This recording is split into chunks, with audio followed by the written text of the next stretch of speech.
Hello, I'm Steve Rosansky, President and CEO of the Newport Beach Chamber of Commerce. In my video on June 15th, I declared it Liberation Day.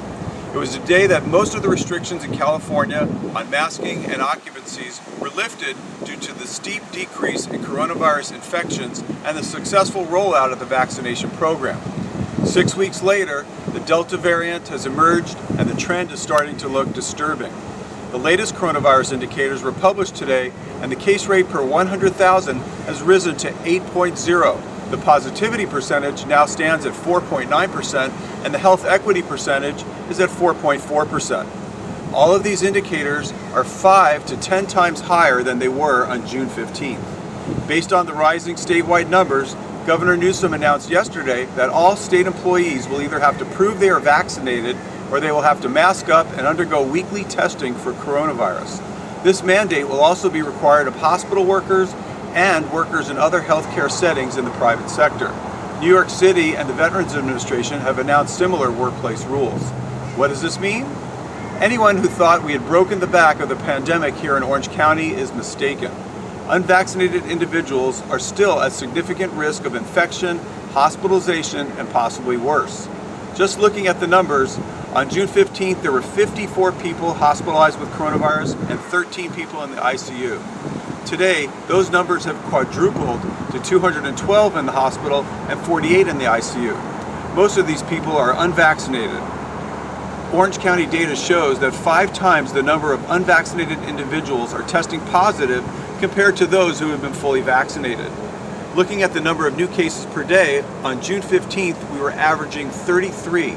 And on July 18th, the average has increased almost 9 times to 284 cases per day. Next week's average will be even higher. We would have to go back to mid-February to see the kind of daily cases we are experiencing now. However, putting all of this in perspective, we are only at 1/10 the number of daily cases today as compared with the peak at the beginning of January.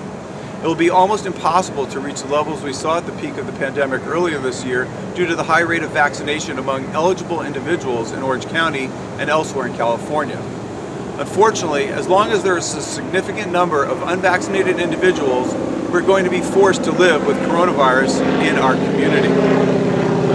My best advice is that we should all try and be circumspect in our activities to avoid a return to the shutdowns and other restrictions that could be reimposed if this upward trend continues, especially when kids start to return to school in late August and September. Vaccination-resistant individuals might want to reconsider based upon the most recent data and should consult their medical provider to understand the safety aspects of vaccination as compared to the risk of contracting COVID-19. After all, we're all in this together. Please feel free to share this video with friends and colleagues, and if you have any questions regarding the latest coronavirus numbers or the new state mandates, please call me at 949-729-4404 or visit our website at newportbeach.com. And don't forget to hit the subscribe button below so you'll be sure to receive all of our future video updates. Thank you, get vaccinated, and be safe.